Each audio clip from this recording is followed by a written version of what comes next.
मैं Imtiaz Qureshi MIK sir. मैं आप लोगों को आज क्लास 8 का मैथ्स पढ़ाने जा रहा हूँ।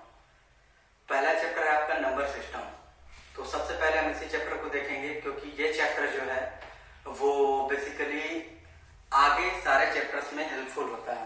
अगर ये चैप्टर आप स्किप करके आगे बढ़ जाते हैं हल्का समझ के, तो फिर क्या होता है कि आगे में आपको क्वेश्चन के कॉन्सेप्चुअल प्रॉब्लम में समझने में बहुत प्रॉब्लम आती है। तो इसलिए जो है ये चैप्टर बहुत ज्यादा इंपॉर्टेंट है, बहुत ही ज्यादा। तो सबसे पहले हम यहाँ पे समझेंगे नंबर सिस्टम।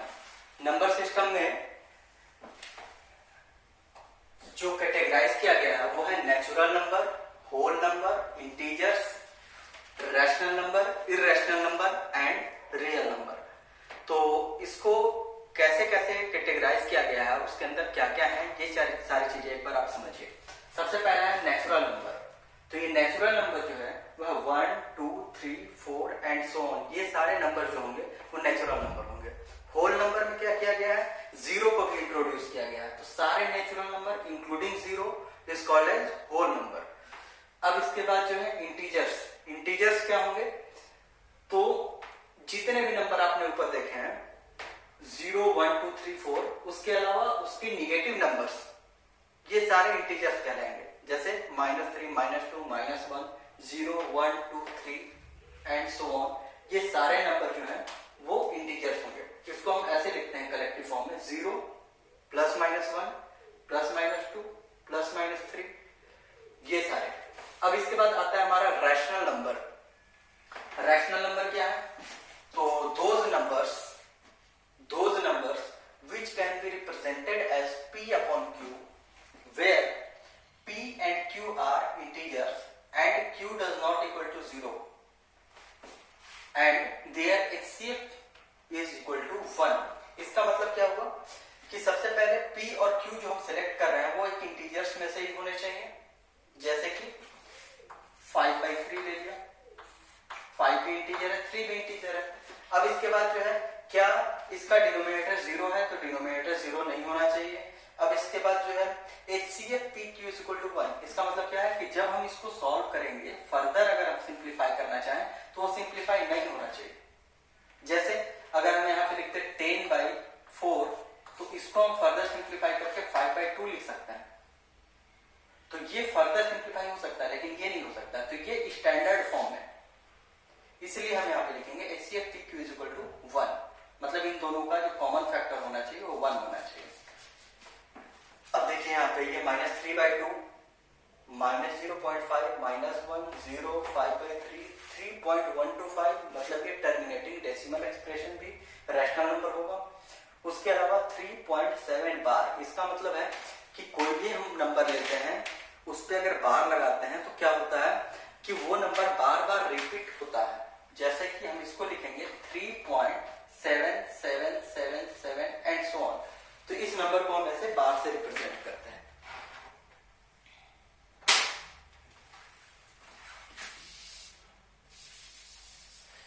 अब देखिए यहाँ पे इररेशनल नंबर क्या है, the number which can not be represented as P upon Q and Q does not equal to 0, PQ belongs to integer and HCF PQ = 1। ये सारे डेफिनेशन इसी का ही होगा, लेकिन यहाँ पे दिख रहा होगा कि P upon Q की फॉर्म में रिप्रेजेंट किया जा सकता है और ये नहीं किया जा सकता है। तो यही इन दोनों में बेसिक डिफरेंस है जो एक दूसरे से म्यूचुअली एक्सक्लूसिव बनाते हैं। मतलब कि अगर कोई इरेशनल नंबर होगा तो इरेशनल नंबर नहीं होगा, और अगर वो इरेशनल नंबर होगा तो रैशनल नंबर नहीं होगा। अच्छा, तो ये सब जो आपको दिख रहा होगा ये सारे P upon Q की फॉर्म में रिप्रेजेंट हो सकते हैं। तो फिर आप लोग पूछेंगे कि सर फिर P upon Q की फॉर्म में ऐसा कौन सा नंबर है जो रिप्रेजेंट नहीं हो सकता है। तो उसके लिए जो है हमने यहाँ पे एग्जांपल लिखा है √2, √3, माइनस का कोई भी रूट ले लो 3.5, 5⁻⁴ ये सारे जो आपको फ्रैक्शनल पावर दिख रहा है या फिर जो है रेडिकल्स आपको दिख रहे हैं किसी नंबर पे, ये सारे इरेशनल नंबर होते हैं। इसके अलावा आपको यहाँ पे एक नंबर दिख रहा होगा 2.91, 911, 9111, 9, फिर उसके बाद आगे उसी तरीके से होगा। लेकिन यहाँ पे आपको दिख रहा होगा कि 3.7 में एक 7 जो है वो बार बार रिपीट हो रहा था, लेकिन यहाँ पे ऐसा कोई ब्लॉक नहीं है, रिपीटिंग ब्लॉक जो बार बार रिपीट हो रहा हो। जैसे कि अगर मैं यहाँ पे लिखूं 2.912। अब अगर मैं ऐसे लिख दूं तो यहाँ पे 121212 बार बार रिपीट होगा। तो लेकिन यहाँ पे ऐसा कोई हम ब्लॉक लिख सकते हैं, रिपीटिंग ब्लॉक जो रिपीट हो रहा हो? अगर ऐसा नहीं है तो हम यहाँ पे कहेंगे कि ये non terminating non repeating form है। तो इसलिए जो है इसको भी इर्रेशनल नंबर कहते हैं, इसको भी P अपॉन Q की फॉर्म में रिप्रेजेंट नहीं कर सकते हैं। आगे हम इसका और डिटेल से क्वेश्चंस भी करेंगे जिससे कि समझ में आ जाएगा आपको कि इर्रेशनल नंबर को हम कैसे P अपॉन Q की फॉर्म में रिप्रेजेंट नहीं कर सकते। ये वैसे क्लास 10th की टॉपिक है ये कि √2 को हम P अपॉन Q की फॉर्म में रिप्रेजेंट नहीं कर सकते हैं, वो इर्रेशनल नंबर होता है इसलिए। अब यहाँ पे हम समझते हैं रियल नंबर क्या है। तो रियल नंबर जो है उसको हम रिप्रेजेंट करते हैं R से, और यहाँ पे Q यूनियन QC लिखा हुआ है। इसका मतलब Q मतलब रैशनल नंबर और इर्रेशनल नंबर, इन दोनों को कंबाइन करने का ये सिंबल है U की तरह। तो rational number and irrational number का अगर कॉम्बिनेशन अगर हम लेते हैं तो वो टोटल रियल नंबर कहलाता है। ठीक है इतना। अब आगे हम देखते हैं कि ये सारे जो हमारे नंबर सिस्टम है इनको अगर एक डायमेट्रिकली फॉर्म में, अगर डायग्राम के फॉर्म में अगर हम रिप्रेजेंट कर लें तो इसको समझना काफी आसान हो जाएगा। तो इसलिए जो है मैथमेटिक्स में एक आता है वेन डायग्राम।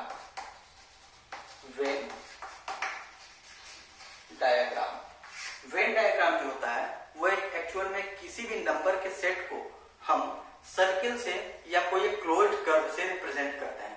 तो जैसे यहाँ पे लिखा हुआ है n का मतलब नेचुरल नंबर, तो एक सर्किल से रिप्रेजेंट किया हुआ n, मतलब इसके अंदर सारे नेचुरल नंबर के नंबर है। इसके बाद दूसरा आता है हमारा होल नंबर। तो होल नंबर में आपको पता है कि कुछ जीरो भी ऐड हो गया था उसमें, तो जीरो एक नया नंबर आया, इसलिए इसको एक बड़े सर्किल से हमने रिप्रेजेंट किया, क्योंकि नेचुरल नंबर के सारे नंबर तो इसमें होंगे ही होंगे, साथ ही एक अलग नंबर भी है जीरो, तो इसलिए। इसके बाद आता है इंटीजर। इंटीजर में आपको दिख रहा होगा कि सारे नेचुरल नंबर और होल नंबर के ही नंबर थे, उसके अलावा कुछ निगेटिव नंबर भी आ गया था, जैसे -1, -2, -3, तो इसलिए उसको हमने और बड़े सर्किल से रिप्रेजेंट किया। फिर आता है हमारा रैशनल नंबर। तो रैशनल नंबर में सारे इंटीजर्स आते हैं, लेकिन साथ ही साथ कुछ फ्रैक्शंस भी आ जाते हैं। तो फ्रैक्शंस में जैसे 2 -3/2 आ गया था हमारा, डेसिमल फॉर्म वाला आ गया था, 5/3 आया था। तो इन सारे नंबर को भी हम रखेंगे तो उसको एक अलग एरिया देना होगा। तो इंटीजर्स के अलावा कुछ और नंबर हैं जो इसमें आएंगे। तो रैशनल नंबर जो होता है वो सारे इंटीजर्स को भी कवर करेगा। लेकिन अब यहाँ पे आपको देखने को मिलेगा कि इर्रेशनल नंबर जो होता है वो रैशनल नंबर से बिल्कुल अलग है, क्योंकि हमने डिफाइन ही किया था कि ये दोनों म्यूचुअली एक्सक्लूसिव है। जैसे P अपॉन Q की फॉर्म में एक रिप्रेजेंट किया जा सकता है और दूसरा नहीं किया जा सकता है, तो एक अगर होगा तो दूसरा नहीं होगा, ऑब्वियस सी बात है। तो इसलिए अगर हम यहाँ पे इसको अलग अलग सर्कल से रिप्रेजेंट करते हैं जिसमें कोई भी कॉमन एरिया नहीं है, कॉमन पार्ट नहीं है, तो हम इसको कहेंगे कि अगर कोई नंबर इर्रेशनल नंबर है तो वो रैशनल नहीं हो सकता है, और अगर कोई नंबर रैशनल है तो इर्रेशनल नहीं हो सकता। इसलिए ये दोनों को हम म्यूचुअली एक्सक्लूसिव कहते हैं। अब एक और आपको दिख रहा होगा सबसे बड़ा बॉक्स, वो है रियल नंबर का। तो रियल नंबर में आपको इर्रेशनल और रैशनल ये दोनों आपको जो है कंबाइंड दिख रहा होगा। तो इस तरीके से हम इसको समझ सकते हैं। अब इससे कुछ जो है वो ओरली कुछ क्वेश्चंस बनते हैं, जैसे आपको क्लियर भी हो जाएगा इससे कि अगर मैं कहूं कि all natural numbers are whole number, तो आप देखेंगे यहाँ पे कि नेचुरल नंबर जो है उसका सर्किल होल नंबर के सर्किल के अंदर है, तो हाँ है। तो हम इसको कह सकते हैं कि yes all natural number can be called as whole number. अगर हम इसका उल्टा बोले कि all whole number can also be called as natural number, तो हम कहेंगे नहीं, क्योंकि होल नंबर में एक जीरो ऐसा नंबर है जो कि नेचुरल नंबर नहीं होता है। तो all whole numbers can not be natural number, but all natural numbers are always a whole number. उसी तरीके से आपको बड़े वाले सर्किल को छोटे वाले सर्किल को बड़े सर्किल के अंदर अगर है तो हम कह सकते हैं कि all this things are this things, जैसे कि all integers are rational number, all whole numbers are integer, all irrational number are real number, all rational number are real number. लेकिन अगर मैं इसका उल्टा कहूं कि all real numbers are rational number, तो गलत होगा। तो इस तरीके की चीजें आप जो है ऑब्जेक्टिव आप थोड़ा सा प्रैक्टिस कर लीजिएगा, समझ में आ जाएगा। अब यहाँ पे आते कुछ और भी कैटेगरीज हैं नंबर सिस्टम के जिसको बार बार आपको यूज में आएगा, जैसे कि इंटीजर्स में कुछ और भी आता है आई पॉजिटिव लिखा हुआ। इसका मतलब है पॉजिटिव इंटीजर। इसका मतलब है पॉजिटिव इंटीजर, मतलब कि 1 2 3 4 जो होंगे वो सारे इंटीजर्स इसमें होंगे, तो सेम नेचुरल नंबर के ही बराबर होंगे। अब अगला आता है आई निगेटिव। इसका मतलब कि निगेटिव इंटीजर्स, जैसे -1 -2 -3 एंड सो ऑन। अब यहाँ पे आता है आई नॉट, मतलब नॉन जीरो इंटीजर। अगर हम -1 -2 -3 लेते हैं, 1 2 3 लेते हैं, लेकिन जीरो को नहीं लेंगे, तो ये वाला है। कभी कभी जरूरत पड़ जाती है रिप्रेजेंट करने के लिए कि मुझे सारे इंटीजर लेने हैं लेकिन जीरो नहीं लेना है। जैसे कि मैं यहाँ पे कहूं कि P अपॉन Q में Q क्या लेना है, तो Q में सारे इंटीजर ले सकता हूं लेकिन जीरो नहीं लूंगा। तो इस तरीके से अगर मुझे कभी रिप्रेजेंट करना हो तो हम ये सारे सिंबल्स यूज कर सकते हैं। अब यहाँ पे आता है हमारा फ्रैक्शन। फ्रैक्शन वर्ड भी आप बहुत बार सुनेंगे, और फ्रैक्शन जो होता है वो भी P अपॉन Q के ही फॉर्म में होता है फ्रैक्शन, या कह लीजिए A बाई B की फॉर्म में है।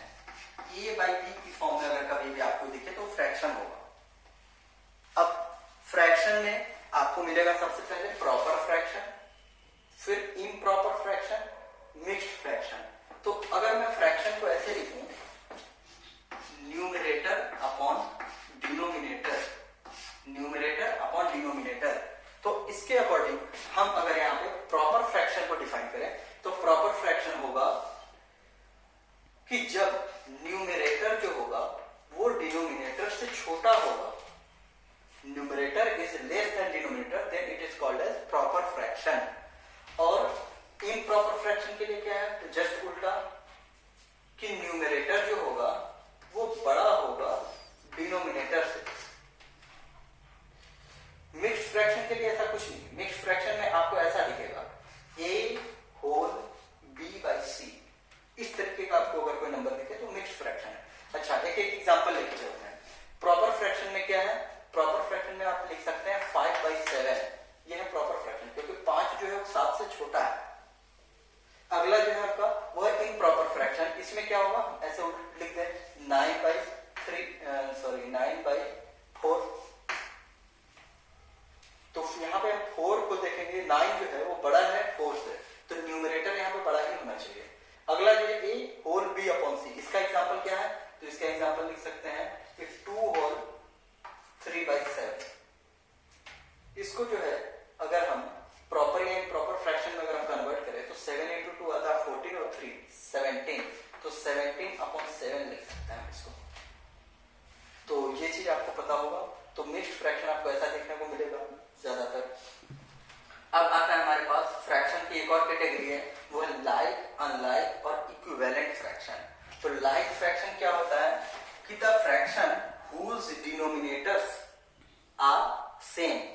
जैसे कि अगर मैं लिखूं 3 by 5, 7 by 5 and 9 by 5, 1 by 5, तो इन सब का डिनोमिनेटर आपको सेम दिख रहा होगा, तो ये जो है प्रॉपर लाइक फ्रैक्शन है। अनलाइक फ्रैक्शन क्या है, तो जस्ट इसका उल्टा, कि इसके डिनोमिनेटर जो होने चाहिए वो सेम नहीं होने चाहिए।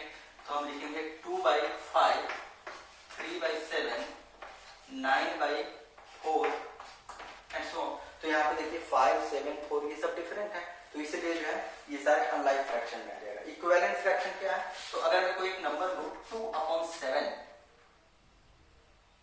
अब एक और नंबर मैं ले रहा हूं 4 अपॉन 14, एक और नंबर ले रहा हूं मैं 6 अपॉन 21। तो ये सारे फ्रैक्शन आपको देखने में डिफरेंट लग रहा होगा, लेकिन अगर मैं इसको सॉल्व करूं तो फिर से ये 2 अपॉन 7 ही लिखा जा सकता है, क्योंकि 2 से डिवाइड हो रहा है, यहाँ पे 3 से डिवाइड हो रहा है, तो हम फिर से इसको लिखेंगे 2 अपॉन 7। तो ये सारे जो है आपको आपस में बराबर दिख रहा होगा, तो इसलिए हम इसको बोलते हैं इक्विवेलेंट फ्रैक्शन, क्योंकि वो देखने में तो डिफरेंट है लेकिन ये है बराबर। तो इस तरीके से हम इक्विवेलेंट फ्रैक्शन के बारे में समझ गए। अब एक सवाल उठता है कि जब फ्रैक्शन हमारे पास वर्ड था तो फिर रैशनल नंबर क्यों आया, या रैशनल नंबर है तो रैशनल नंबर और फ्रैक्शन में क्या डिफरेंस है, हम इसको अलग अलग क्यों पढ़ रहे हैं? तो फ्रैक्शन जो है आप यहां पे देख रहे हैं कि 6/21 को भी हम फ्रैक्शन कहते हैं, इसको भी हम फ्रैक्शन बोलते हैं, इन सबको भी हम फ्रैक्शन बोलते हैं। तो रैशनल नंबर जो होता है वो P/Q की फॉर्म में होता है और यहां पे इन दोनों में कोई कॉमन फैक्टर नहीं होना चाहिए। जैसे में आप यहां पे देखिए कि 4/14 या 6/21 इन सबको हम फ्रैक्शन कह सकते हैं, लेकिन standard form of rational number नहीं है ये। स्टैंडर्ड फॉर्म इसका क्या है? तो 2/7। 2/7 फ्रैक्शन भी है, रैशनल नंबर भी स्टैंडर्ड फॉर्म है। तो इसीलिए रैशनल नंबर जो है वो डिफाइन किया गया है कि जब हम इसके कोई भी कॉमन फैक्टर ना बचे तो वो रैशनल नंबर। क्लियर है? अब हम यहाँ पे आते हैं प्राइम एंड कंपोजिट नंबर।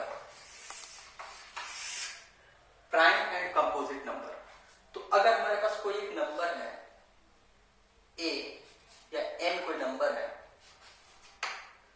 तो a number which can be divided by 1 and itself is called as prime number। जैसे कि अगर हम कोई नंबर लें जो सिर्फ और सिर्फ 1 से या फिर n से ही ये डिवाइड हो सकता है, इसके फैक्टर्स जो है वो सिर्फ 1 है या n है, तो हम इसको प्राइम नंबर बोलेंगे। फॉर एग्जाम्पल जैसे 2, तो 2 को जो है 1 से डिवाइड किया जा सकता है या फिर 2 से डिवाइड किया जा सकता है। फिर उसके बाद आता है हमारे पास मान लिया 17, तो 17 को 1 से डिवाइड किया जा सकता है या फिर 17 से डिवाइड किया जा सकता है, उसके अलावा और कोई नंबर नहीं है। लेकिन अगर मैं एक नंबर लूं 16 को, तो 16 जो है उसके फैक्टर्स कौन कौन है? तो वो है 1, 2, 4, 8 एंड 16। तो यहाँ पे हमारे पास 1 और 16 के अलावा हमारे पास 3 और ऐसे नंबर हैं जो इसको डिवाइड कर सकते हैं, तो ये प्राइम नंबर नहीं है। ये क्या हो गया? ये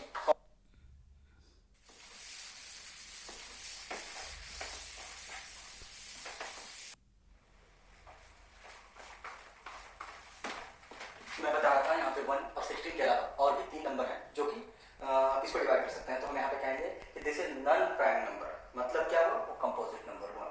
तो प्राइम नंबर और कंपोजिट नंबर ये दोनों भी एक दूसरे की म्यूचुअली एक्सक्लूसिव है। मतलब जो प्राइम नंबर होगा कंपोजिट नहीं होगा, जो कंपोजिट होगा प्राइम नहीं होगा। लेकिन एक और चीज है कि 1 जो होता है, 1 एक ऐसा नंबर है जो जिसको हम बोलते हैं नाइदर प्राइम नॉर कंपोजिट, मतलब कि हम इसको अलग रखते हैं। अब एक क्वेश्चन है, स्क्वायर 257 एक प्राइम नंबर है क्या कंपोजिट नंबर है? इसको हम कैसे पता करें? तो सबसे पहले हम यहाँ पे देखते हैं कि अगर हमको प्राइम नंबर ढूंढना है तो प्राइम नंबर 2, 3,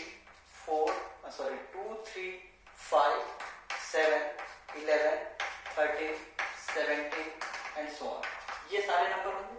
आप 1 से लेकर 100 तक एक बार आप अपने पेज पे लिख लीजिएगा, फिर उसके बाद आप एक बार ध्यान दीजिएगा कि टोटल कितने नंबर प्राइम आते हैं। उसके अलावा जो भी होंगे वो कंपोजिट नंबर ही होंगे। अब यहाँ पे एक क्वेश्चन है कि 257 प्राइम नंबर है या कंपोजिट नंबर है? तो कंपोजिट नंबर होने के लिए तो ये होना चाहिए कि कोई भी एक अदर इससे स्मॉलर प्राइम नंबर से डिवाइड हो जाए। तो इससे कम बहुत सारे ऐसे प्राइम नंबर आएंगे, जैसे 257 तक इतने प्राइम नंबर्स आएंगे कि हम एक एक करके डिवाइड करना पॉसिबल है ही नहीं। तो सबसे पहले हम क्या करेंगे? इसका स्क्वायर रूट ढूंढेंगे 257। तो 257 के जस्ट नजदीक जो है 256 होता है, जो कि 16 का स्क्वायर होता है। तो हम इसको जो है ये कह सकते हैं कि 16 पॉइंट समथिंग इसका स्क्वायर रूट है। मतलब नियर अबाउट अगर कहा जाए तो इससे जस्ट ग्रेटर देन जो है वो 17 एक ऐसा नंबर है जो कि प्राइम है।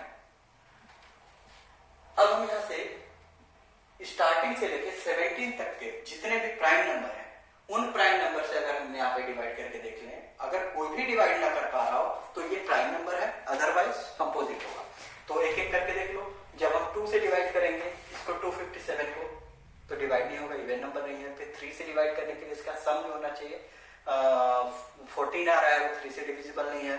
ऐसे करके आप जो है एक एक करके आप डिवाइड करें तो बेसिक 3 3 6 7 7 ही प्राइम नंबर है, उनसे सिर्फ डिवाइड करना है आपको। तो डिवाइड करने के बाद आपको पता चलेगा कि ये डिवाइड नहीं हो पा रहा, तो इसलिए 257 इज अ प्राइम नंबर।